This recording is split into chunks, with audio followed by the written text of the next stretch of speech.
मकर राशि के लिए ज्ञान एक ऐसा अस्त्र है जो आपको विपरीत परिस्थितियों से लड़ने की क्षमता देता है। अगर आपके पास कुछ भी नहीं है, सिर्फ ज्ञान है, तो आप जीवन में उत्पन्न चुनौतियों का सामना कर पाने में सक्षम होंगे। इसलिए जीवन में ज्ञान अर्जन की पहली प्राथमिकता दीजिए।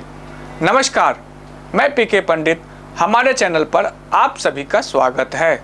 आज का यह कार्यक्रम मकर राशि के लिए। चलिए अब जानते हैं मकर राशि के बारे में। आपकी राशि में बृहस्पति आपके 6th हाउस में ट्रांजिट करेंगे। 15 मई को पहले थे पंचम भाव में, अब 6th हाउस में आ जाएंगे। पूरे 12 साल के बाद 6th हाउस में आएंगे। आपके 12 राशियां होती है और गुरु 1 साल तक एक राशि में रहते हैं। अब जब गुरु आपके 6ठे घर में आएंगे, जो कि आपके 12वें घर के स्वामी हैं। 6ठा घर होता है ऋण का, 6ठा घर होता है रोग का, शत्रु का, कंपटीशन का भी माना जाता है 6ठा घर। अब 6ठे घर में जब बृहस्पति आएंगे तो सबसे पहले 12वें घर को अपने घर ही देखेंगे, अपने घर में दृष्टि डालेंगे। 12वें घर में अगर आप फॉरेन जाना चाह रहे हैं या ऑलरेडी आप फॉरेन में रहते हैं, तो कहीं ना कहीं ये गुरु का परिवर्तन आपके फॉरेन को लेकर अच्छा है, जिम्मेदारियां लेकर आएगा। वहीं जिम्मेदारियों के साथ में आपको फाइनेंशियली भी ग्रोथ देने वाला होगा। 12वें घर में जब गुरु अपने घर को देख रहे हैं तो यहाँ पर आप अपनी मनचाहे चीज़ों में इन्वेस्ट करेंगे या फिर खर्च करेंगे, लेकिन करेंगे ज़रूर, क्योंकि घर को देख रहे हैं। हालांकि 12वें घर होता है खर्च का, लेकिन वो उनका अपना घर है। इसका मतलब है कि खर्च होगा, लेकिन अपना ही मनचाही अपने चीज़ों पर खर्च करेंगे आप। अब गुरु आपके 3रे घर के स्वामी होके 12वें घर को देखेंगे। मुझे ऐसा दिख रहा है कि यात्राएं बड़ी कनेक्टेड हो रही है, क्योंकि 3रा घर भी यात्रा का होता है। शॉर्ट ट्रेवल का 12वां घर विदेश ट्रेवल का होता है और गुरु 12वें घर को देख रहे हैं। आपकी travelling, short travelling, long travelling, tour and travel का काम है, ट्रांसपोर्टेशन का काम है, मार्केटिंग का काम है, तो फिर आपके ट्रेवलिंग बहुत ज़्यादा बढ़ सकती है।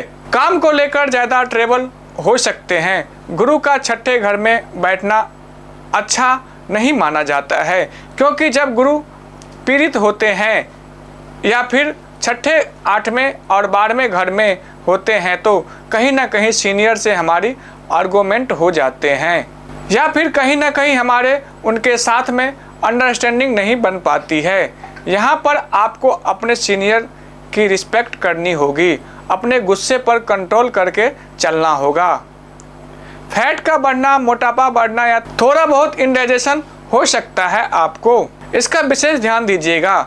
शनि की 7.5 भी खत्म हो चुकी है आपकी। शनि आपके 3rd हाउस में आ चुके हैं। कैरियर में आपकी रिस्पॉन्सिबिलिटी बढ़ेगी। गुरु की दृष्टि 6ठे घर पर रहकर 10th हाउस पर पड़ेगी। 10th हाउस होता है कैरियर का, 10th हाउस होता है कार्य क्षेत्र का, जो हमारे अंदर मैच्योरिटी देता है, वो गुरु है। जब गुरु आपके 10th हाउस को देख रहे हैं तो कैरियर में सब कुछ रिस्पॉन्सिबल तरीके से होगा, बहुत ईमानदारी के साथ आप काम करेंगे। जब गुरु 10th हाउस को देख रहे हैं तो आपके अंदर ज्ञान भी आएगा, अपने काम को लेकर सीरियस रहेंगे और लर्न टू अर्न वाले फॉर्मेट को अपनाएंगे। यहाँ पर रिसर्च करेंगे अपने काम में। कभी कभी होता है कि हम अपने काम को लेकर भागते हैं, अपने काम में बिल्कुल भी इंटरेस्ट नहीं दिखते हैं, लेकिन यहाँ पर जो गुरु आपके 10th हाउस को देख रहे हैं, आपको अपने काम में इंटरेस्ट आएगा। 10th हाउस में गुरु की दृष्टि शुभ होती है, बेनिफिट दिलाती है। आपके अंदर मैनेजमेंट की क्षमता बढ़ेगी, आप में आध्यात्मिकता में रुचि भी बढ़ेगी। अपने कामकाज को लेकर आप बड़े सीरियस हो जाएंगे, अपने कामकाज के ग्रोथ के बारे में ज़रूर सोचेंगे, परिवर्तन के बारे में ज़रूर सोचेंगे, क्योंकि शनि आपके 3rd हाउस में है। इसके साथ साथ राहु का परिवर्तन भी होगा 18 मई को। 15 मई को तो गुरु का परिवर्तन होगा और 18 मई को राहु का होगा। गुरु की दृष्टि सेकंड हाउस पर भी है, धन स्थान में और खर्च स्थान में भी। जब धन स्थान में गुरु की दृष्टि पड़ रही है तो बैंक बैलेंस तो बढ़ेगा। सबसे पहले चीज़ प्रमोशन मिलने की योग अच्छी है। जिनके पास नौकरी नहीं थी या आप सर्च कर रहे थे काफ़ी टाइम से, गुरु का परिवर्तन से नौकरी मिलने की पॉसिबिलिटी ज़्यादा है। गुरु का सेकंड हाउस में देखना कुटुंब और परिवार के लिए अच्छा माना जाता है। अगर आप मैरिड हैं तो फैमिली प्लानिंग के बारे में सोच सकते हैं, क्योंकि गुरु ब्लेसिंग वाले प्लैनेट हैं और ब्लेसिंग पड़ रही है आपके सेकंड हाउस पर, यानी कि परिवार में खुशहाली आ सकती है। अगर आप अनमैरिड हैं तो शादी की बातचीत चल सकती है, क्योंकि गुरु जब सेकंड हाउस को देखते हैं तो वाणी में भी मधुरता लेकर आते हैं। बस कुछ चीज़ों का आपको विशेष ध्यान रखना है, क्योंकि अननेसेसरी खर्च ना हो, इसका ध्यान दें। बहुत क्लीन डाइट आप लें, यानी कि अच्छी डाइट फॉलो करें। मोटापा बढ़ना, इंडाइजेशन होना या फिर आपको लीवर या कहीं ना कहीं स्टोमक गड़बड़ होना दिख रहा है, बस आपको थोड़ा ध्यान रखकर चलना होगा।